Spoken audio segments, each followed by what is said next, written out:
Kisah masuk Islamnya Umar bin Khattab. Di kota Makkah, di tengah panasnya padang pasir dan kerasnya kehidupan Quraisy, hiduplah seorang lelaki yang namanya ditakuti banyak orang. Dialah Umar bin Khattab. Posturnya tinggi, langkahnya tegas, tatapannya tajam. Di mata kaum Quraisy, Umar adalah simbol kekuatan. Namun di mata kaum muslimin saat itu, Umar adalah ketakutan yang berjalan. Ia membenci Islam dengan sepenuh hatinya. Baginya, ajaran yang dibawa Muhammad telah memecah belah kaumnya, menghancurkan tradisi leluhur, dan melemahkan kehormatan Quraisy. Setiap kali mendengar nama Muhammad disebut, amarah Umar mendidih. Setiap kali melihat seorang muslim disiksa, Umar tak pernah merasa iba. Hingga pada suatu hari, kebencian itu mencapai puncaknya. Dengan pedang terhunus di tangan, Umar keluar dari rumahnya. Langkahnya cepat, nafasnya berat. Satu tujuan ada di kepalanya, membunuh Nabi Muhammad. Di tengah jalan, Umar bertemu dengan seseorang dari kaumnya. Melihat pedang terhunus dan wajah Umar yang penuh amarah, orang itu bertanya, "Wahai Umar, hendak kemana engkau?" Dengan suara dingin dan penuh kebencian, Umar menjawab, "Aku akan membunuh Muhammad. Dia telah memecah belah Quraisy." Namun orang itu terdiam sejenak, lalu berkata pelan, "Wahai Umar, sebelum engkau mengurus Muhammad, uruslah dulu keluargamu sendiri." Umar terkejut. "Apa maksudmu?" Orang itu menatap Umar tajam dan berkata, "Adikmu Fatimah binti Khattab dan suaminya telah masuk Islam." Darah Umar seakan mendidih lebih panas. Amarahnya berbalik arah. Tanpa berkata apa-apa, Umar mengubah langkahnya. Pedang masih tergenggam erat. Kini tujuannya adalah rumah adiknya sendiri. Di dalam rumah kecil itu, Fatimah dan suaminya sedang membaca ayat-ayat Al-Quran. Suara yang lembut, namun cukup untuk sampai ke telinga Umar yang berdiri di depan pintu. Langkah kaki Umar terdengar. Suara bacaan terhenti. Hening! Sebelum badai datang, Umar mengetuk pintu dengan keras. Dan di balik pintu itu, tak seorang pun tahu bahwa sebentar lagi sejarah Islam akan berubah selamanya. Pintu rumah itu terbuka. Umar bin Khattab berdiri di ambang pintu dengan wajah merah padam dan pedang masih di pinggangnya. Tatapannya langsung tertuju pada adiknya, Fatimah binti Khattab, dan suaminya, Sa'id bin Zaid. "Suara apa yang tadi ku dengar?" Suara Umar menggema di ruangan kecil itu. Fatimah dan suaminya terdiam. Di sudut ruangan, lembaran-lembaran tulisan Al-Quran disembunyikan tergesa-gesa. Namun amarah Umar tak bisa dibohongi. "Apakah benar kalian telah meninggalkan agama nenek moyang kita?" Sa'id bin Zaid mencoba berdiri dengan tenang.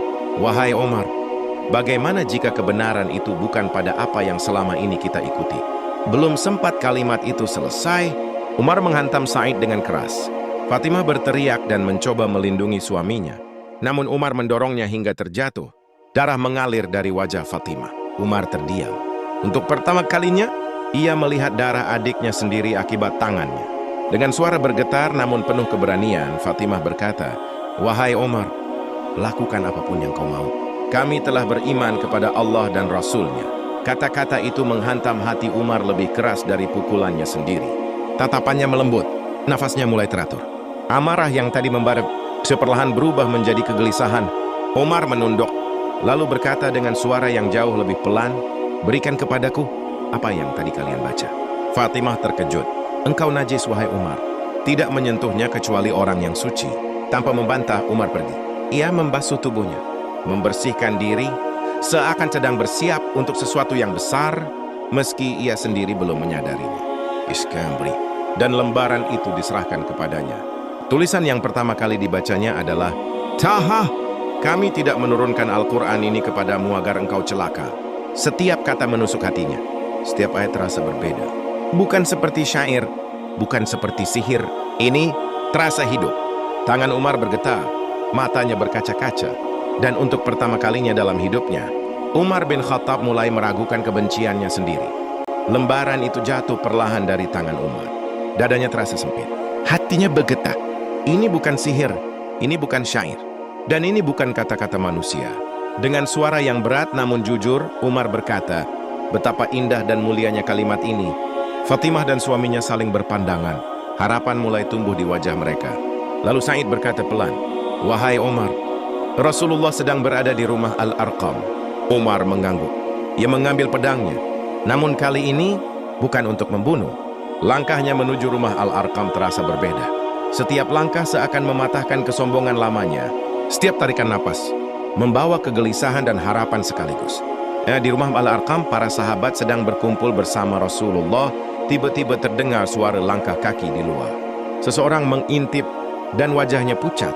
Itu Umar bin Khattab, dan ia membawa pedang. Ketakutan menyelimuti ruangan. Sebagian sahabat mundur. Sebagian lain bersiap melindungi Rasulullah. Namun Rasulullah berdiri dengan tenang. Dengan penuh keyakinan beliau berkata, biarkan dia masuk. Saat Umar masuk, Rasulullah langsung menghampirinya. Beliau memegang baju Umar dengan kuat dan berkata, "Wahai Umar bin Khattab, sampai kapan engkau akan menentang Allah dan Rasul-Nya?" Umar gemetar. Pedangnya jatuh ke lantai.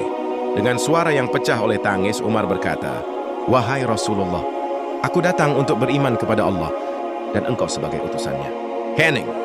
Detik itu, sejarah berubah. Umar bin Khattab mengucapkan syahadat. Asyhadu an la ilaha illallah wa asyhadu anna Muhammadar Rasulullah. Tangisan pecah di ruangan itu. Takbir menggema. Allahu Akbar. Allahu Akbar. Doa Rasulullah terkabul. Lelaki yang dulu paling ditakuti kaum muslimin, kini menjadi pelindung mereka. Namun kisah Umar belum berakhir. Justru baru saja dimulai. Tak lama setelah mengucap syahadat, Umar bin Khattab berdiri. Wajahnya berubah. Bukan lagi wajah penuh kebencian, melainkan wajah penuh keyakinan. Ia menatap Rasulullah dan berkata, "Wahai Rasulullah, bukankah kita berada di atas kebenaran?" Rasulullah menjawab dengan tenang, "Benar, wahai Umar." Umar mengangguk. Jika demikian, mengapa kita harus menyembunyikan Islam kita? Hari itu Umar keluar dari rumah Al-Arqam, bukan sebagai musuh Islam, melainkan sebagai perisai umat Islam. Ia mendatangi para pemuka Quraisy dan menyatakan keislamannya secara terang-terangan. Tak ada rasa takut, tak ada keraguan. Kaum muslimin yang selama ini beribadah sembunyi-sembunyi, kini berdiri di belakang Umar. Mereka berjalan menuju Ka'bah dalam dua barisan. Satu dipimpin oleh Hamzah bin Abdul Muthalib dan satu lagi oleh Umar bin Khattab. Untuk pertama kalinya, kaum muslimin sholat di Ka'bah dengan terang-terangan. Sejak hari itu, Umar diberi gelar Al-Faruq, pemilah antara kebenaran dan kebatilan. Orang yang dulunya memukul dan menyiksa kaum muslimin, kini menjadi pembela mereka. Dan kelak, Umar bukan hanya dikenal sebagai seorang sahabat, ia akan dikenang sebagai khalifah yang adil, pemimpin yang namun penuh kasih, lelaki yang ditakuti setan, namun dicintai kaum beriman. Kisah Umar bin Khattab mengajarkan kita satu hal penting. Tak ada hati yang terlalu keras untuk hidayah. Tak ada dosa yang terlalu besar untuk ampunan Allah. Jika Allah menghendaki, musuh terkeras pun bisa menjadi kekasihnya. Dan jika Umar bin Khattab bisa berubah, maka kita pun selalu punya harapan. Demikianlah kisah Umar bin Khattab masuk Islam. Semoga dengan cerita ini bisa membuat kita semakin beriman kepada Allah dan Rasul-Nya.